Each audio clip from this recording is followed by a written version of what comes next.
To order. Ms. Byram, may I have roll call, please? Miss Anderson, Here. Miss Dawson, Miss Harrington, Here. Mr. Rickett. Here. Madam Chair, the clerk certifies the presence of a quorum. Are there any adjustments to the agenda? No, ma'am. Hearing none. May I have a motion to approve? Move to approve. Second? May I have a second? Sorry. Yes, second that motion. I was trying to speed along, sorry. All those in favor by saying aye? Aye. All opposed? Motion carries. Moving on, closed session motion, please. Pursuant to 2.2-3711A of the Code of Virginia, the Orange County School Board will convene a closed meeting for the following: discussion of personnel or the performance of a division employee as authorized by Section 2.2-3711A1 of the Code of Virginia for resignation, termination, transfer, employment, salary adjustment, and retirement of employees. May I have a second? I'll second that. All those in favor by saying aye? Aye. Motion carries. We're in closed session.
hoping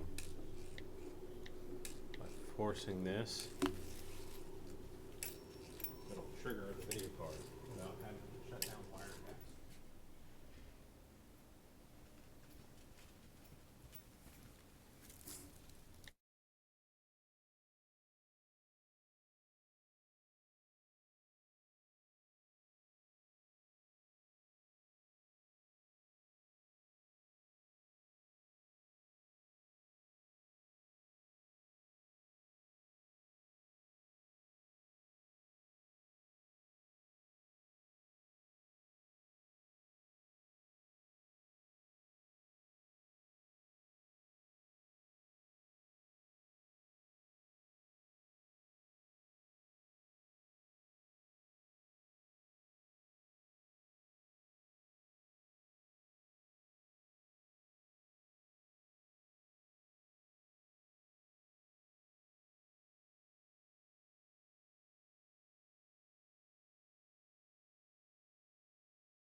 Call this meeting back to order. I have closed session certification, please. Whereas the Orange County School Board has convened a closed meeting on this date pursuant to an affirmative recorded vote and in accordance with the provisions of the Virginia Freedom of Information Act, and whereas 2.2-3712D of the Code of Virginia requires certification by this school board that such closed meeting was conducted in conformity with Virginia law, now therefore be it resolved that the Orange County School Board hereby certifies that to the best of each member's knowledge, only public business matters lawfully exempted from open meeting requirements by Virginia law were discussed, and only such public business matters as were identified in the motion by which the closed meeting was convened were heard, discussed, or considered. Ms. Meyer, may I have a second? Sorry, I did it again. I'll second that. Ms. Meyer, may I have roll call, please? Ms. Anderson, Aye. Ms. Dawson, Aye. Ms. Harrington, Aye. Mr. Rickett. Aye. Madam Chair, the clerk certifies the vote as follows: 4 yes votes, no votes. The resolution is approved by a 4-0 vote. Thank you. Dr. Hornig, deposition of personnel actions. Yes, ma'am. Recommend approval of the personnel actions as presented in closed session. Have a motion. I move to approve the personnel agenda, including resignation, employment and transfer of staff, and coaching and extracurricular appointments. May I have a second? I'll second that. All those in favor by saying aye. Aye. All opposed? Motion carries. And we will, I will call a recess for 16 minutes.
Meeting to order, and we stand for the Pledge of Allegiance.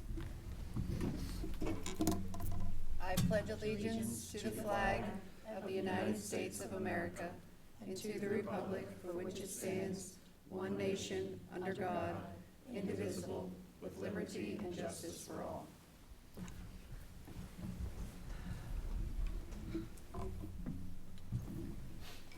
Up first, we have board member items, school board, SBMA policy services presentation. We're waiting on, She has not Log in. logged in Okay. to the Zoom yet. so we'll give it a few minutes for her to log in. I wonder if she's having issues on her end. I don't know, because I just tried logging in on another computer, and I was able to log in okay, so. I don't think I have her phone. I think I only have her email.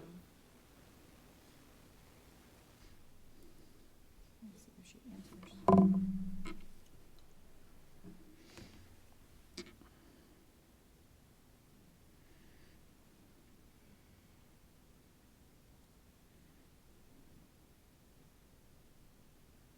What's her name again? Jill Turgeon. No, I was like, maybe I saved it, but I didn't. She ever, I don't know if we ever exchanged phone numbers. She does have one more signature.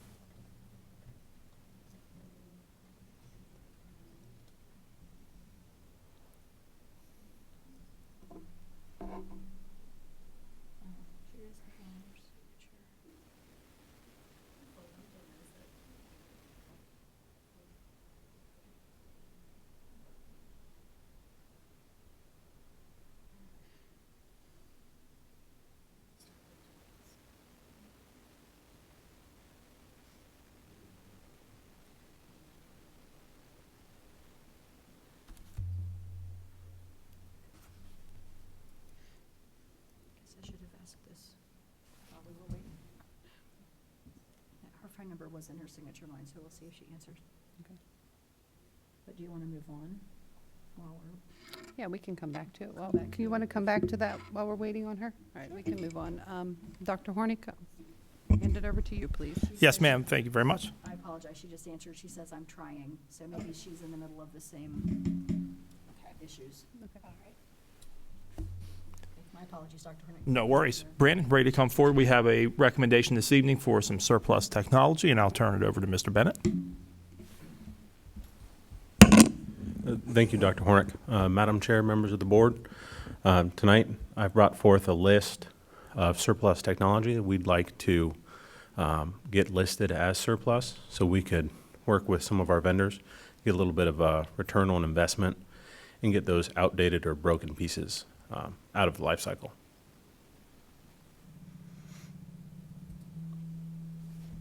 Are there any questions?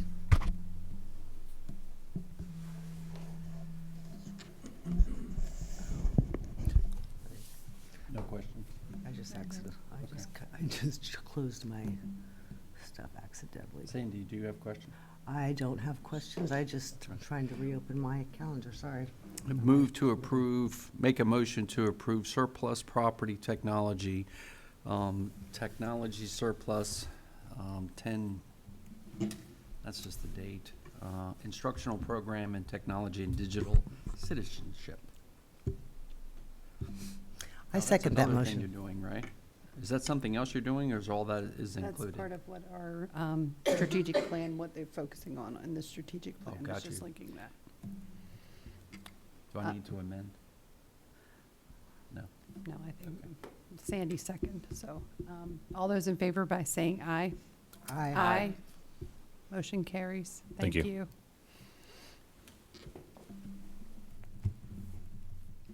We good? Ms. Turgeon just said after she joins, it won't connect. So I don't know. I'm gonna try ending the meeting and starting the meeting over. Okay. So let me see if I can do that. Dr. Hornick, do you want to present the next report? Yes, ma'am. Justin, would you be willing to come forward and provide some information on the stop arm cameras? Good evening, everybody. So we had some information from the Sheriff's Office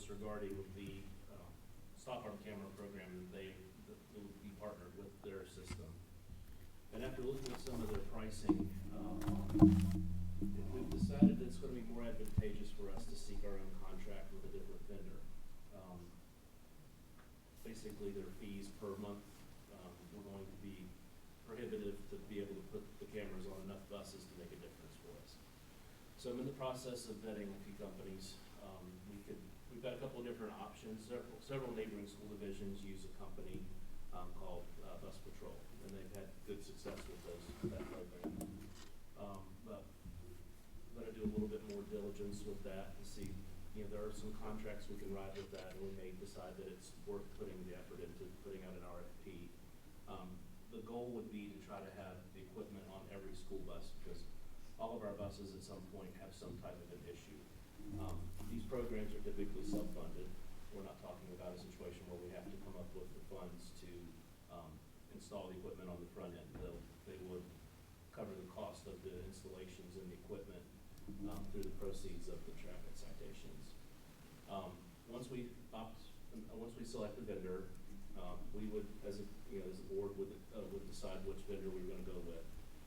Then they would provide us with some guidance regarding the ordinance that would need to be passed by the Board of Supervisors. So at that point, a representative from the company, along with myself, and either the chair or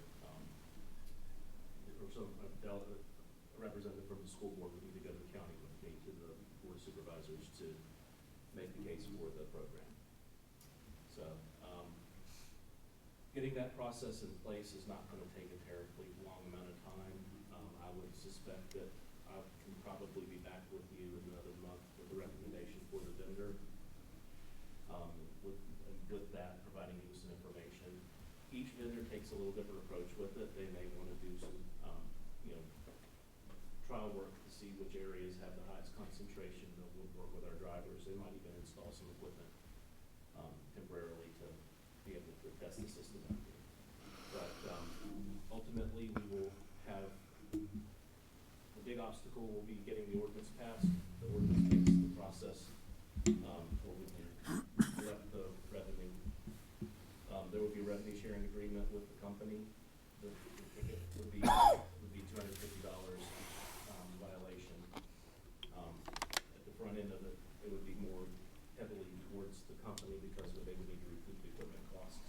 And after the equipment's paid for, this will it's a little more advantageous. The sheriff's office is committed. They said that they are happy to have a second platform to screen the tickets with. So that was a concern of ours. But they're 100% on board with whatever we need to do. So Any questions? I do have a question. So as far as what the sheriff office was looking into, you said it was cost prohibited. Why? They were going to, each camera, I don't have the specific dollar amount, but each bus was going to be about a $400 a month charge, basically, for the rental fee. And that was the police department purchasing the stop arms directly, or how was Yeah, the? that would be the company providing, it'd be the same type of arrangement what I just described. Okay. Where the company would provide the equipment and installation up front, but that would be what their charge was. It's not based, when you start on a little bit more research, it was a very high number. Okay. And they aren't willing to search as you are to look for another vendor to go through? It's going to be more advantageous for us if Okay. we're going to have to do this. We want to, by setting it up as the school board as a campus, it would be, proceeds would return back to the school board after the Gotcha. revenue sharing would come back to the school board. Okay. All right. And we can expand it potentially to provide additional cameras on the buses as well. Okay. Understood. Traffic Thank you. cameras or additional internal cameras. Okay. Were we ever able to find out any kind of data about how effective these actually are? I know it's after the fact that we're penalizing rather than deterring, but And something we can also do, Culpeper County's board still reviews the data pretty frequently. There's a percentage rate of tickets issued versus citations from the cameras, and then the ones that are validated. It's about 50-60% at the moment. It's not a perfect situation because you have two moving vehicles and the camera technology. If there's anything in the way, it's bad it's all dependent on being able to get the license plate of the vehicle very clearly and having in the image the act of going past the stop sign. So it has to happen pretty quickly. Understood. Yeah. And in terms of the statistics of how many violations we're currently seeing after stop arm cameras are installed, do we see a decrease in violations then? They have, generally speaking, there is a decrease, but a lot of that comes from the public relations portion of the program. They do a media blitz when the system goes into place to give the public more awareness of the issue, and that alone has a big impact.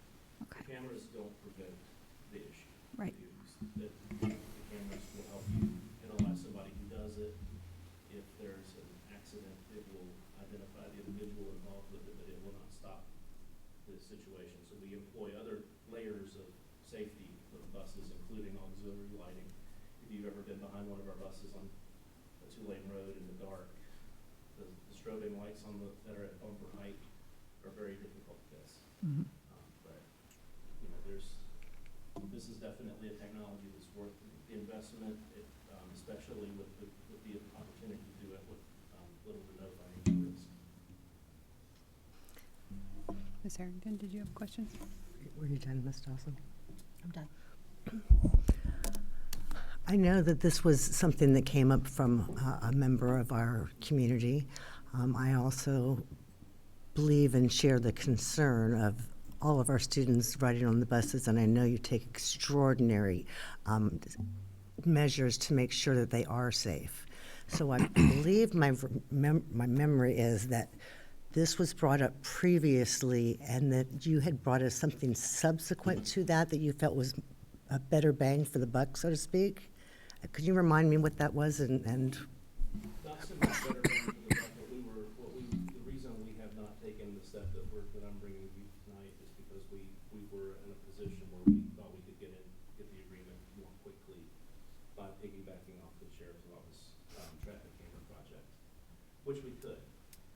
After reviewing the data, financially, it's not going to allow us to have the equipment on as many buses because their cost per unit is much higher than a lot of their competitors. And to be fair, their primary focus is traffic camera technology. So the vendors that we will be looking at mostly are specific to the school bus industry. They have a lot of expertise with working with localities to get these ordinances passed. We have the advantage that they recently approved a traffic camera ordinance, so this is not going to be a foreign concept to them. Some people do not always support camera-based penalties because this is not going to cite the person necessarily behind the wheel. It's going to cite the vehicle. So there's pros and cons to this approach. It's a civil fine versus a criminal fine. do we know, is our local law enforcement willing to follow up and Absolutely. Okay. They're 100% behind us with providing they have to be involved in the process. They have to verify each illegal passing. and with the previous that you had brought forward to us with the local law enforcement and other groups, was there something else in addition to the stop arm camera? It's the same platform that they're using for their traffic cameras. Okay. So it would provide them the ability to do both. The same person would be using the same platform to perform the screening. We won't be doing that, so they've agreed that they're perfectly content with us moving forward with a different vendor, and will happily take on the additional work of learning the second platform. And with the other safety measures that you currently have in place on your buses, this again, as you mentioned, is not a preventative, but hopefully it is a deterrent and eventually will be a preventative. Yeah.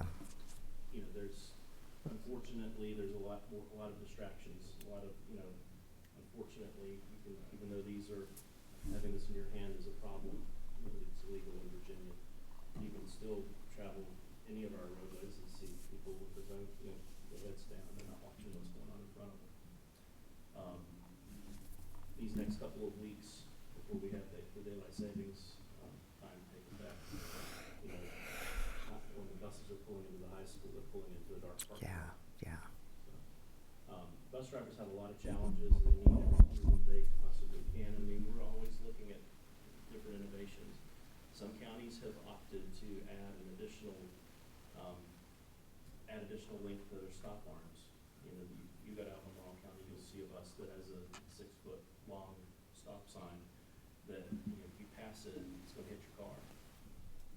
There's some debate about whether or not you want to incite a collision.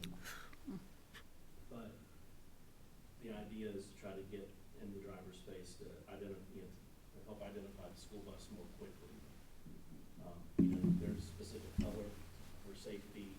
The lighting has progressed over the years, and then all of our buses are equipped with LED strobe lights. I mean, they're as obnoxious as possible to try to make them as visible as possible, but unfortunately, it's still an issue. And you said about effective, about 50 to 60% that they're, I think it depends on the speed of the roadway, you know, and it depends on several other, visibility of the license plate. But, you know, be happy to, once we select the vendor, I'd be happy to have them come to answer any questions you may have. yeah, absolutely. I think that, I'm not sure, I would hope that the county will support it, but, we just need to make sure that we're all on the same page, as we move forward with the next step of this. Thank you, Just Justin. a quick one. You believe this is just another tool in your toolbox to keep our children safe? Okay. So obviously you're standing there, so full recommendation from you. And you've had a conversation with Sheriff Smith, also believes the exact same thing. Perfect. What do you need from us? When I bring, we'll need you all to approve the vendor once we get to that point. I'm not sure exactly what they're going to require from you all, but we'll have that in place. But you don't need anything today, just, It's really information. okay, so you're just moving forward. All right. Thank There is you. enough interest in the community. I wanted to make sure we have the information out there for those. And it is timely. This is School Bus Safety Week. oh, Perfect. So Perfect. good time to have the discussion about school bus safety. thank you. Thank you, Justin. Thank you, Mr. Scrivener. Appreciate it. Thank you. If I could just, Jill's been Oh, messaging. She says, I don't know why it's not connecting. I use Zoom every day, but it won't connect, and wants to know if she can either call in or do we use Google Meet? isn't there like some big thing I going could on with try the Google internet Meet. with Amazon World Service or Yeah, something I- today? Maybe sent that's her a what- second invite. Well, actually, it's not an invite, but it's an email with the invite in it. I don't know if she tried the new link, but in the meantime, I can do a Google. I'm just saying, I heard on the news, I don't know if you heard me, Laura, that there's something going on worldwide right now. Yeah, Okay. there is. Yeah, because we think that's what was wrong with Diligent earlier. Earlier, yeah. Get those calendars out again.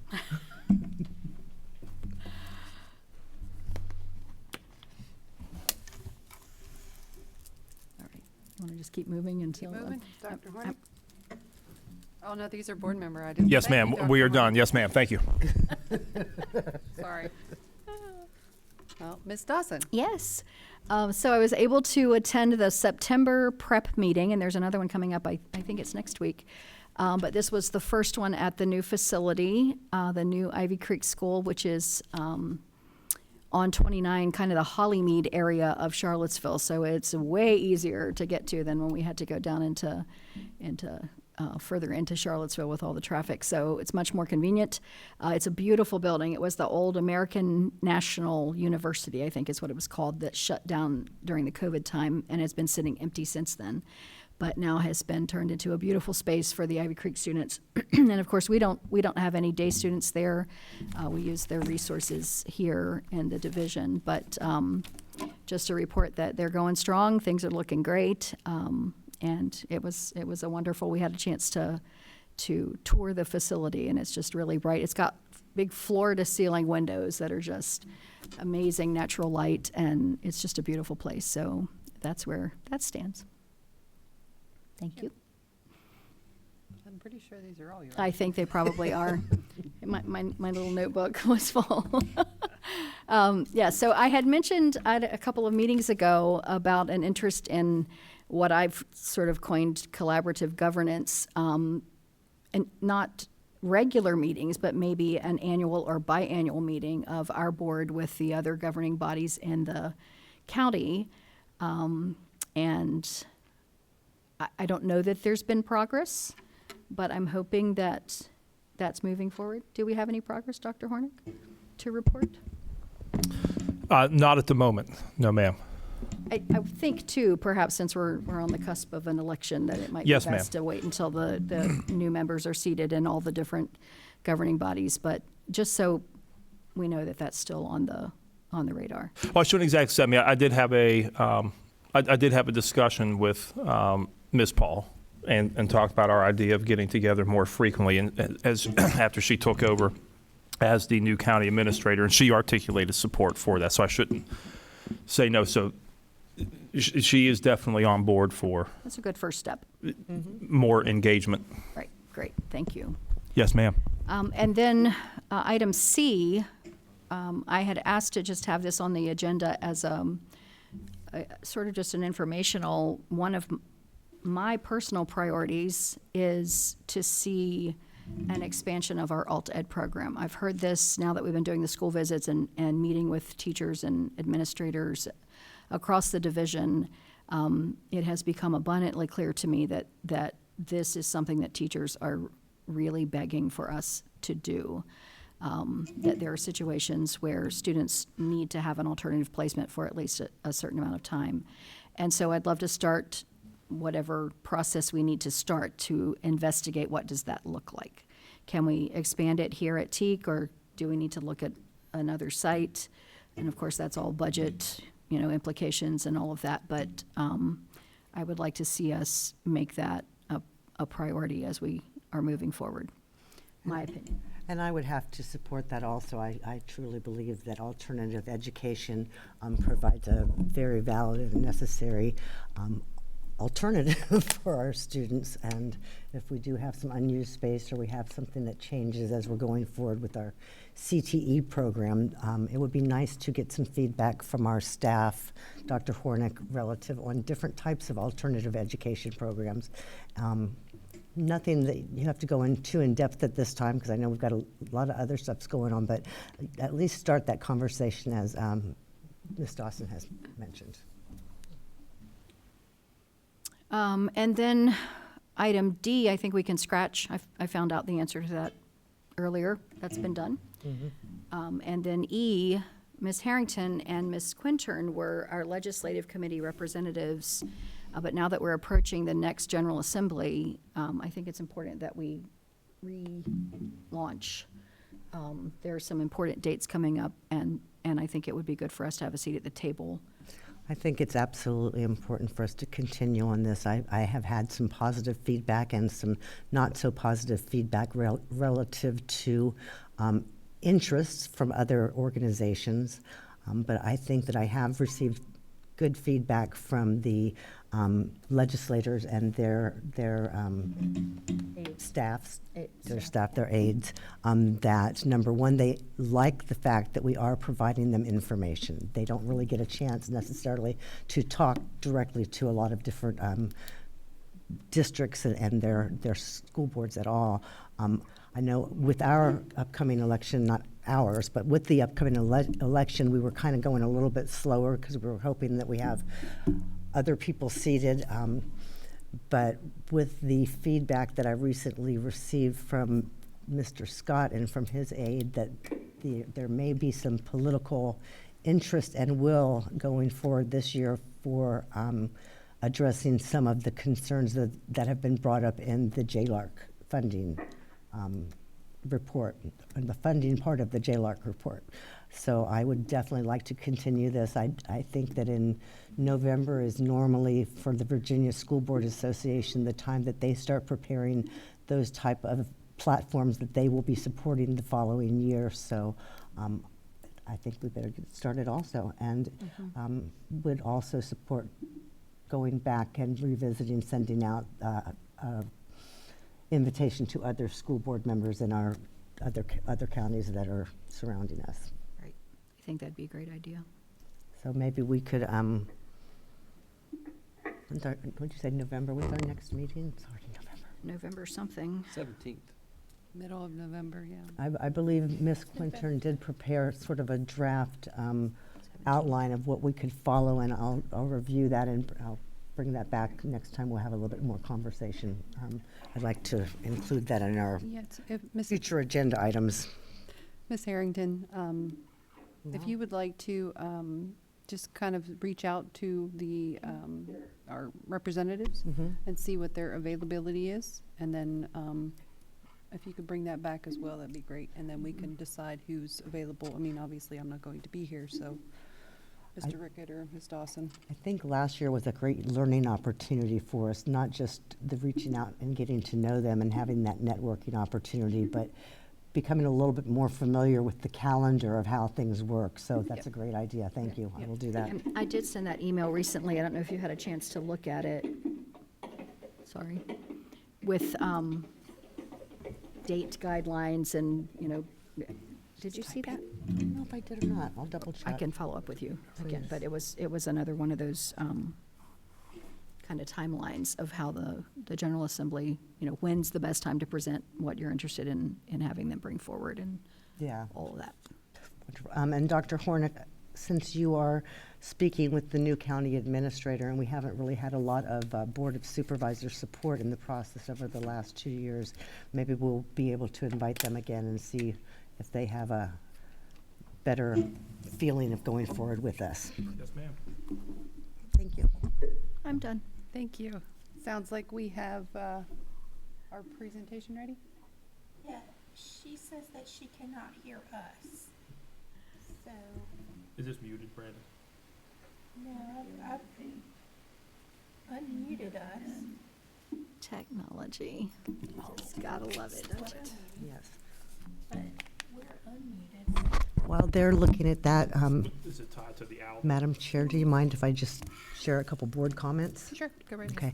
I just wanted to thank Mrs. Jamerson. She had invited me to the Virginia School Council Association competition last week on Saturday, and it was an absolute pleasure to go see these students really do a wonderful job in both preparing presentations that they gave to the other members, I think we had 4 or 5 different schools there, and both go through the process of developing icebreakers. They were funny. They were quite funny.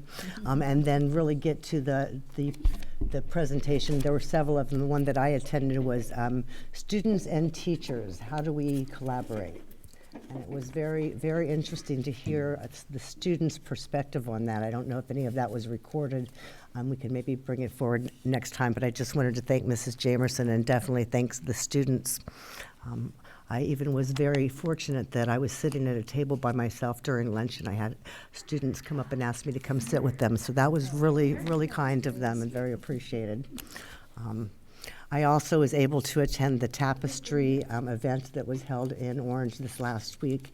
And again, just celebrating the diversity within the county, celebrating the music and the food, and it was fun to go and participate in that. And I just want to thank everybody that was involved in doing that and putting that performance and that group of people together for Orange to experience. Thank you. Thank you. I would ditto that as well. I must have missed you. Yeah. I was there It like was- 2 or 3 hours, yeah. It was nice. It was Yeah. really nice. It was a lot of people. It was good. Yeah, I was in there like 1 till 4 or something. I probably left before the majority showed up, but I met a lot of great people too. Thank you. Thank you. I think we have her now, and we can't use the microphone with the owl, so if you have a question, just talk loud.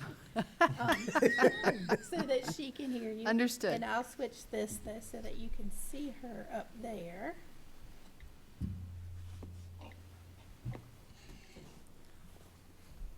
Okay. I think we're ready now, Ms. Turgeon. I'm sorry we had all these complications. Oh, that's okay. I tried to plan ahead, hearing about this with Zoom, and I checked it several times, and it was, of course, when I needed it, it wasn't there. So thank you for having me. Can you hear me okay? Yes. Yes, ma'am. Oh, all right, wonderful. So I was asked to come, I guess, my understanding is that you had some questions or maybe some interest in our policy service with SBMA, and I'm just here to share a little bit, just very briefly, on what it is that we offer, our services, and then to answer any questions that you might have with that. First, just real quickly, as an introduction of myself and what my experience has been, I served on the Loudoun County School Board for 8 years, from 2012 to 2019. Prior to that, I was a teacher, so I've been an educator for many years. And since that, I'm the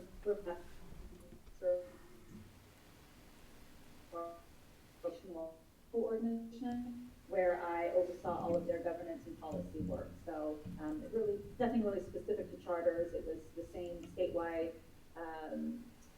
laws and so forth that we, got our policies from. And so I oversaw all of that.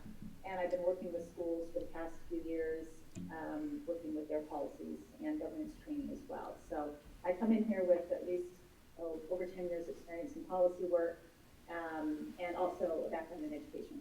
So a little bit about myself. All right, so I have a very brief, I think a 3-slide PowerPoint. If I can share my screen, I will do that. If I can, I'm not as familiar with Google Meet, so my apologies.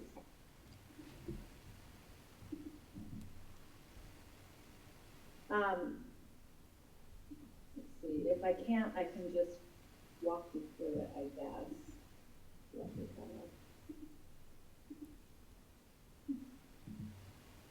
If she would like to just email us a copy of the presentation, that would Okay, be yeah. fine too. It's telling me that I'm not allowed to share, so maybe, Let me see if there's, I'm not as familiar with this either. Let's see. yeah, and I really don't, there's not a whole lot of visual. I can pretty much just, describe it to you, and I can send you all a copy of it if Yes. you want. Please. And actually, yeah, and the information that I'm going to be coming from is actually posted on our website, on the SBMA website, just kind of outlining the policy services. So there's a couple of different, I guess, portions of the policy services. One is the policy update package, which provides updates as a result of the legislative changes, which happen every spring in Richmond. And we deliver those twice a year, once in May, and then also again in November. The May delivery really is the bulk of the delivery because of the legislation that is going into effect on July 1st in the regular session of the General Assembly. And you will receive a packet of policies that have been redlined, updated with the current changes, as well as links to all of the code that has been updated. Sometimes we'll have new code as well, and so you'll have all of that. And would like to be able, I'll send you a copy, a sample of one of our policies so you can see that. But also at the bottom of each of the policies, I provide a quick, maybe a 1 or 2 sentence summary if there's been some major changes, just to kind of alert you maybe why those changes were made. All of the time, when it's a change, it has to do with the legislation, but sometimes there's additional information, like, for example, there's been some legislation that went through this year that primarily directed guidance for the State Board of Education. And so in order to be in compliance, of course, the schools, the different divisions needed to have changes to their policies, but we're also waiting for additional information to come from the State Board. And so I would just provide a little bit of a blurb to let you know that this is allowing you all to bring compliance with the requirement to have your policies updated by July 1st, but be on the lookout for additional guidance from the State Board of Education. That's just an example of something that I would put at the bottom of this policy. And so the primary bulk of that delivery would be in May, and then as many of you probably know, there are special sessions that do occur outside of that regular session period, and with those sometimes come additional policy revisions are required, and so that delivery is in November. Sometimes you'll find that, January 1, sometimes they won't take effect until the following fiscal year, but it just really, I guess, again, that depends. So we have a delivery in November as well. The second part of the delivery, or the policy services, has to do with the regular policy review that are required of your policies. Generally speaking, oh, yes. I'm sorry? Oh, no, we didn't say anything. Oh, okay, I'm sorry. Generally speaking, the policies should be reviewed every 5 years. Of course, there are policies that need to be reviewed more often. And so what we do is go through the policies and generally find, now again, it is still up to the different divisions to make sure and ensure that their policies are being reviewed within that 5-year time frame. And because divisions will make adjustments to their policies different than other neighboring divisions, you're not always going to be on that same cycle.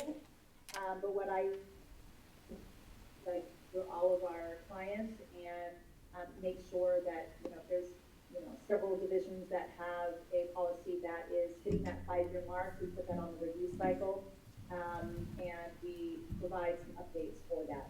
Not often are there major substantive changes to that. Sometimes it's more of a, it's a dated policy.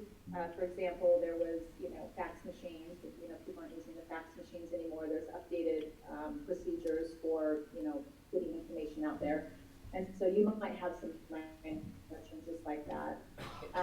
Or you may find that a division maybe received an update a few years ago, but never actually followed through on the revision, or it was missed, or what have you. So again, having that 5-year cycle just helps keep you just another set of eyes on your policies to make sure that you can review this once every 5 years. Vast majority of those will simply be please review with your school board. And of course, again, with all policies, you have the ability to make other changes to them as long as they are still in compliance with state code. So, each division will make little tweaks to their policies if they want different procedures. Again, as long as it's in compliance with code. And that kind of goes to the third kind of sub-portion of the services that we provide, and that is access to a policy specialist. And so that would be myself. And so if you, as the school board, decide you want to make some additional changes to a policy, you can reach out to me and I can help provide some insight as to whether or not that would be something that would be in, or ensure that it would be something in compliance with state code. And as always, we advise you to refer to your division attorney if you have any specific legal questions. All of the policy revisions that we make are strictly founded in state code. We do not insert any of our own, recommendations or anything like that. We go strictly by state code, and that is how those policies are delivered. So, that's the way we do things. We don't try and insert any of our own thoughts or ideas into the policies. It's strictly by code. So that's really the two, 3 sections of our policy services. You have the legislative changes. You have a review cycle that we get you on so that we're reviewing those policies once every 5 years. And then, of course, you have access to me if you have any questions about your policies or the adoption process or anything of that sort. So from there, I guess I'll take any questions or if there's any additional information you're looking for, I'm happy to help. Do we have any additional questions? Maybe. You either want to go over there and talk or yell really loud. Would it be, I don't know if it's acceptable to send her written questions to return, or that's not going to be in a public meeting though, so. I don't think that would matter. We could review them, Madam. Are you able to hear me at all? No. Can you hear Miss Harrington? I can hear you. I can hear it barely. Okay, Sorry. it's okay. I'm gonna come sit over there. Okay. You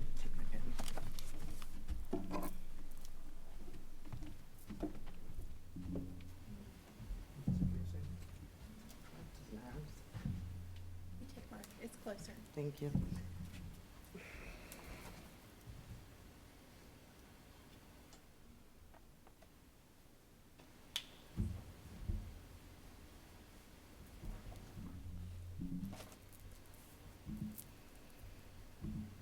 So first of all, thank you very much, Ms. Turgeon. I appreciate you coming and presenting some information tonight. One of the things that you stated relative to the policy recommendations is that the recommendations will only align with state code. They won't be SBMA per se recommendations. Correct. Yes.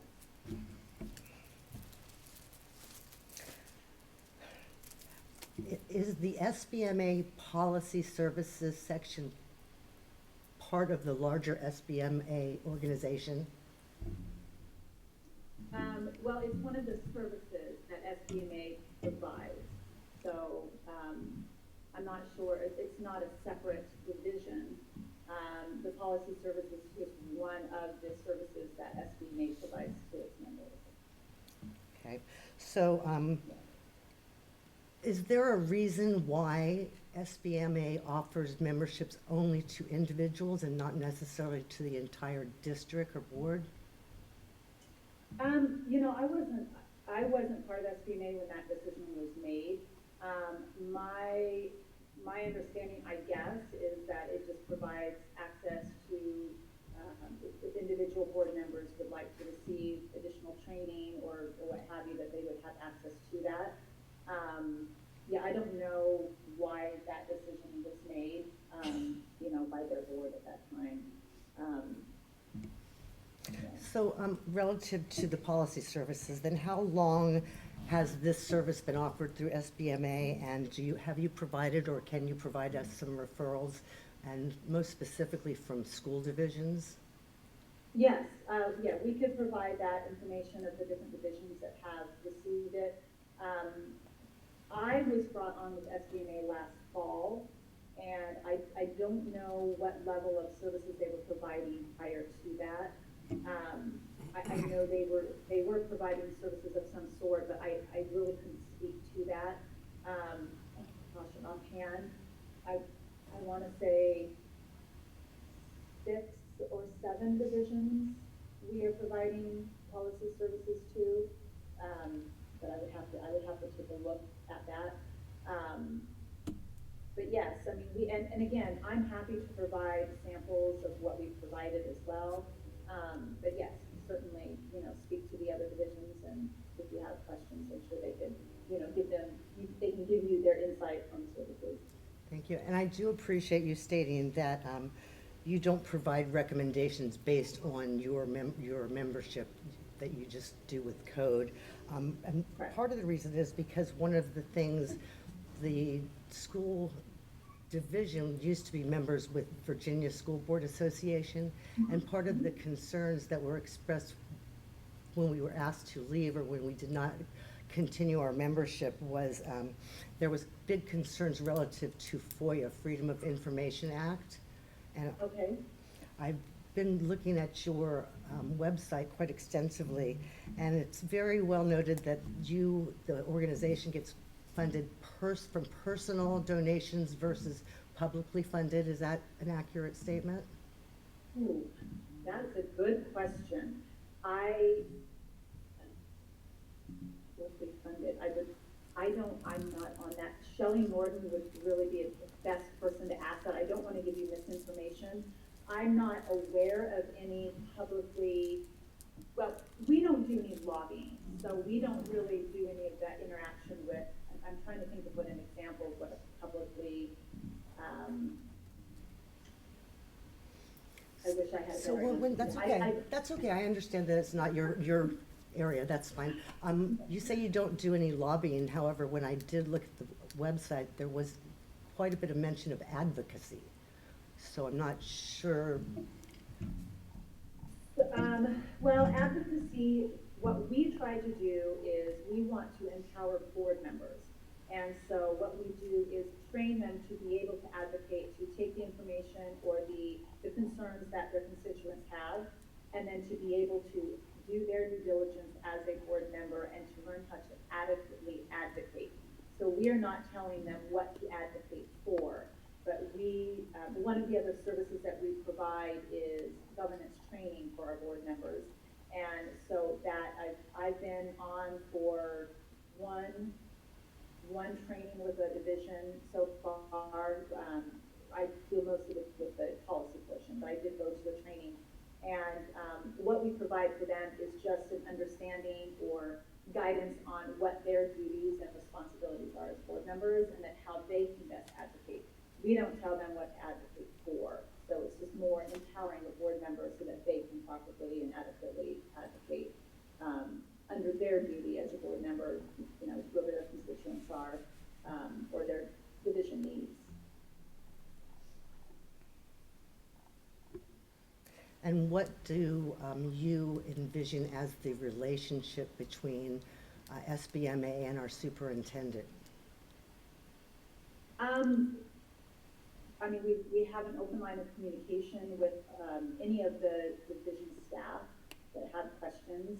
I know that as far as my role, I have conferred with division superintendents on any questions or concerns they have with, you know, impacted policy. I don't get into like policy development with them at all, but I have fielded questions or concerns from them. I, of course, you know, deliver the policies to whichever individual on the board chooses, whether it be to all of the board members, or if they want to go to the chair. The superintendent can certainly be copied on that. But this is primarily a organization that supports our school boards. I know the division superintendents do have, you know, they have an association as well. Yeah, that's my level of understanding of the, you know, at least my interaction with the superintendent. So what would be your position on the board's role, board members as individuals' role, and the board in relation to the superintendent in policy determination and Well, the policy development is primarily the role of the board, but in order for the board to properly approve or develop policy, especially if they're looking at maybe putting in some different caveats within that policy that best fits their division, of course they would be in communication with that superintendent to make sure that you know, they're not putting undue burden on the superintendent, or that it fits within the organization as it currently exists, or if it doesn't, you know, how to make those changes so that it does operate, you know, as a system, because the superintendent, of course, has their duties as well. And so it really has to be, it does have to be a partnership when you're dealing with policy. I know in my experience, we were, you know, we drove the policy development, but we absolutely had to have that input from the superintendent, and we can't do it. That we always have to have an open line of communication. So that's something that I only have always encouraged board members, you know, to do, is to have that that open line of communication. Okay, thank you very much. I think the other questions that I have are probably more a different level than the policy services. So I appreciate you answering what you were able to, and thank you again for the presentation. Sandy, can you ask her if she could email us? Some of her presentation kind of went in and out. If she could email what she was going to show us, I would like to see it. The other board member, Mr. Rickett, is asking if you could email us your presentation also. Yes, I would be happy to do that, and I can also, I can put together I think I already have one. If I don't, I'll put one together. It's just a presentation that goes into, and I will show you copies of the some of the policies, and just so you can kind of know what the layout is. It's not going to be different. I mean, I use it's, you know, it's a standard layout. But as far as the additional information I provide, just redlined version of the policy with the changes, because I know myself, when I served on the board, I like to understand why those changes were being made, and as much background as possible as I could get on the reason that those changes were being made. So I try to provide that as well. But yes, absolutely, I'd be happy to put that together and get that sent out to you. Thank you very much. Thank you. Appreciate it. Well, sure thing. Thank you, Laura. If I could just clarify for our behalf, SBMA is a 501c3 nonprofit.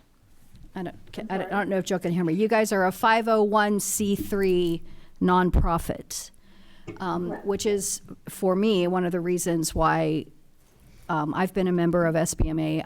I've I think, benefited greatly by the governance training that I've been able to take, and it has been focused entirely on the law, the code, and improving student academic outcomes, which I appreciate. By contrast, and I don't want to get into an argument about it, but you all know how I feel about VSBA.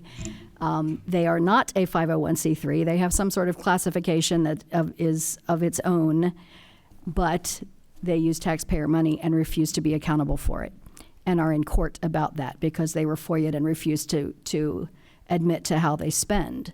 So if you're spending taxpayer money, then taxpayers need to be able to see on what. How was it being spent? And if you're refusing to show me how you're spending taxpayer money, then it makes me feel like you're trying to hide something. Why would you take that stance? And I also like the fact that the lobbying that you advocate comes from us, the board, and not an organization. So I'll leave it at that for tonight, but I appreciate your time, Ms. Turgeon. Sorry we had technical difficulties and date changes, and this has been a process, but thank you for putting it together for us. I appreciate it. I would like to ask one more clarification since you said that. I guess I can Sorry. go up there. Sorry. Hold on. I can stand up. Since you said 501c versus government agency that is FOIAble, is able to be asked for those donations, public spending, do you take just individual donations in your SBMA organization, or do you take corporate and other type of donations also? Or memberships, I guess? Oh, memberships? Memberships. Memberships are just, as far as I understand, it's just board members, and then we do have like a Friends of SBMA, which can be just private citizens that are not serving on a board. But we don't, I think those are mostly just people that are interested in public education and in policy, you know. It's a, yeah. Okay, thank you. I appreciate your time. Thank you very much for presenting, and again, I apologize as well for the technical difficulties, but we look forward to getting your information, and we will get back to you after we receive that and let you know what our decision is. Thank you. Okay, and I'll get that sent out to you. Perfect. Thank you. Thank you. Thank you.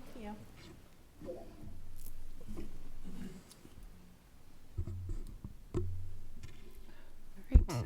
Are there any other board member comments, future items? No? No. All right. Hearing none, we're adjourned. Thank you all. Is it? That's the one thing about full screen is you can't see the clock. Right. Thank you, Mr. Sarver. I appreciate your follow-up on that.